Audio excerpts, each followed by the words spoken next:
How did I pass the Philippine Nursing Licensure exam way back 2010? Hey guys, my name is Rinan Tisakayan. In this episode, I'm going to share with you what have I done in passing that difficult exam. So here we go. The exam. One, I have this characteristic or feature or character called burning desire. What does it mean? I have that time burning desire. In myself, I declared that I will pass or I pass already. I never entertained even a single negative thought that what if I fail? In other words, I claim it that I'm already a nurse. Number two, I had the strong sense of faith. Of course, my desire is very clear to become a nurse, and I believe that I will become a nurse. And it happened. Third, but of course, I did the necessary preparations. I believe the saying that when preparations meet opportunity, there you will have it. In other words, actions was the key word. Actions brought me the result. Now, as part of my action plan, here are the things or the list of things that I did. No? A. I did my part as a student. Of course, I study hard, read many things about nursing, understand the concepts involved in nursing because nursing is very broad. No? There is a saying about nursing that being a nurse is beyond profession. It is called a vocation. You know why? We are going to serve from womb to tomb. That's the beauty of nursing. If for you, it's not a vocation, then nobody will stay long in this profession. Now B, review. Even before my nursing course had finished, I started already my 6 months intensive review in a review center. There, I review or I practice every day answering 200 nursing licensure exams from the past or the previous questions came out from the board exam. No? According to our instructor, it was a must because during the actual exam, we would not be there just to read or listen. We would be there to answer questions. So we need to practice answering questions. Classroom instructions finished already, right? Now, C. From the review center, I learned so many strategies on how to answer questions that I had never encountered before. So as I told before, nursing is very broad. We do not know which questions will come out during the actual board exams because the database for the questions for the nursing board exam is very broad, is very big. It's random, no? So we do not know which questions will come out. So during the review or in any review center, we will just hope that this one will come out. But actually, we are not sure. So the best strategy there is we learn the skill how to handle those questions that we do not know. In other words, what is our strategy? No? If we encounter concepts or questions that we haven't met in the classroom, settings when we were students. Now, a day before the exam, well, I stopped all my review activities. What I did was relax, went to church and pray. Because for me, my part is finished. I did all my things. When I was a student, after I'm a student, reviewing, I did everything. So, relax. That time, that period that I allotted is finished. So, had a good night's sleep, conditioned my mind, body, and spirit to only one goal on that time, to pass the exam. So that's what I did before the examination way back 2010. To follow is during the exam. Here are the things that I did during the exam. Take note, during the exam. 1. First, I woke up early, took a bath, ate my food, review my checklist on what to bring on the testing site, and went early. My purpose of coming early to the testing site, simple, was to let my aura to somehow settle down in the place.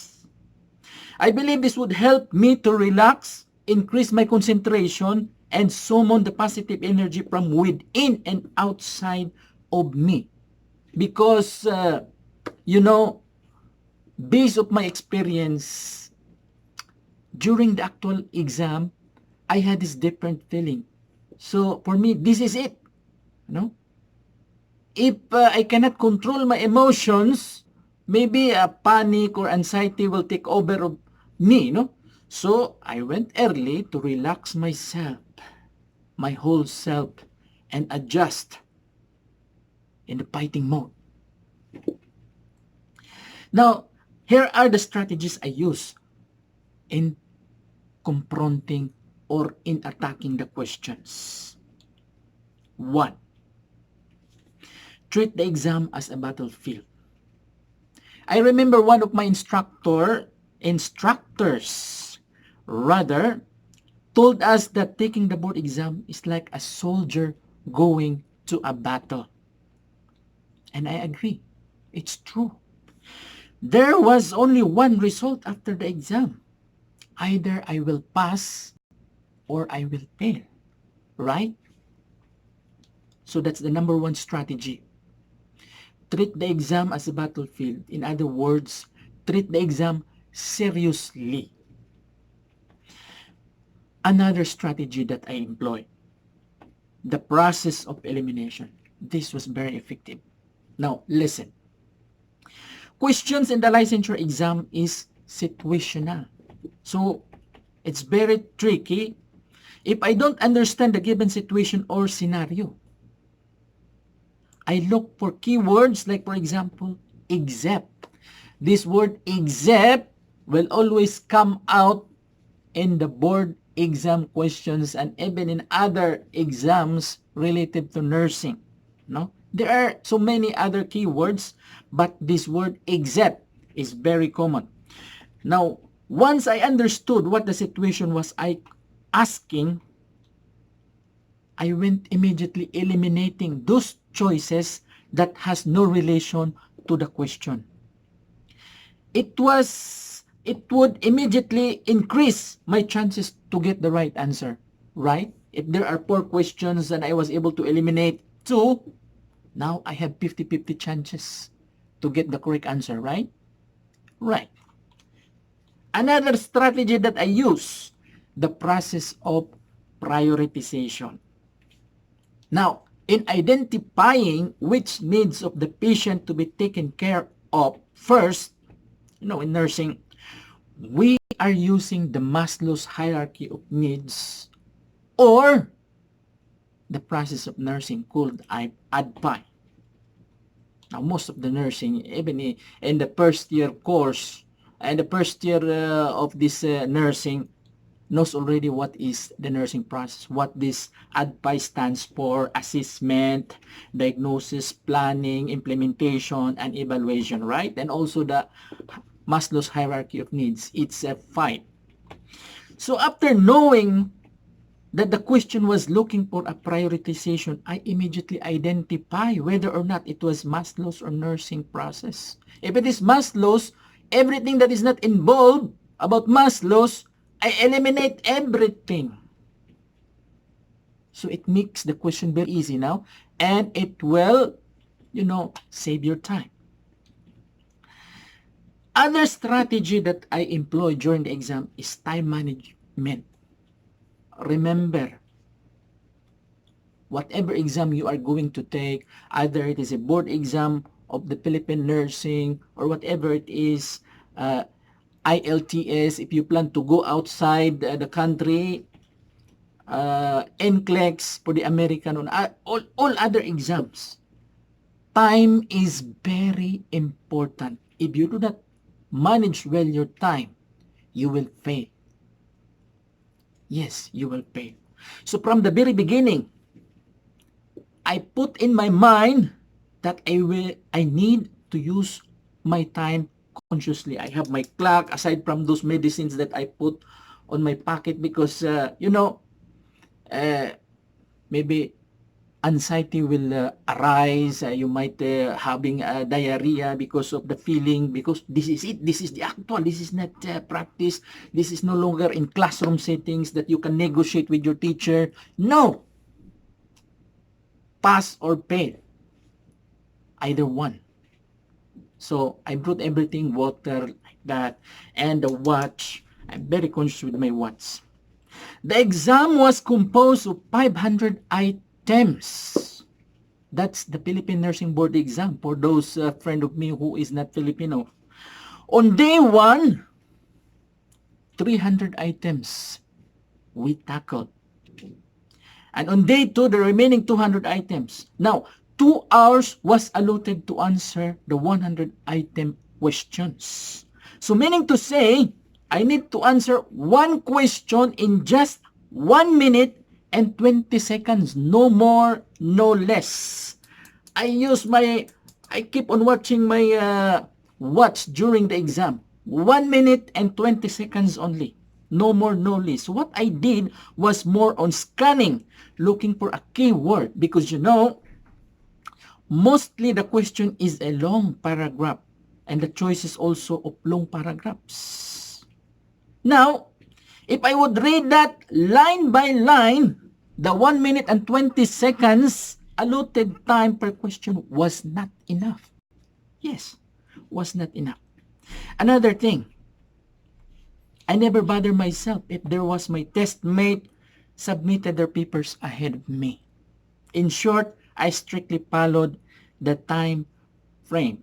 In fact, I used to finish first answering my questions, but I will not pass immediately.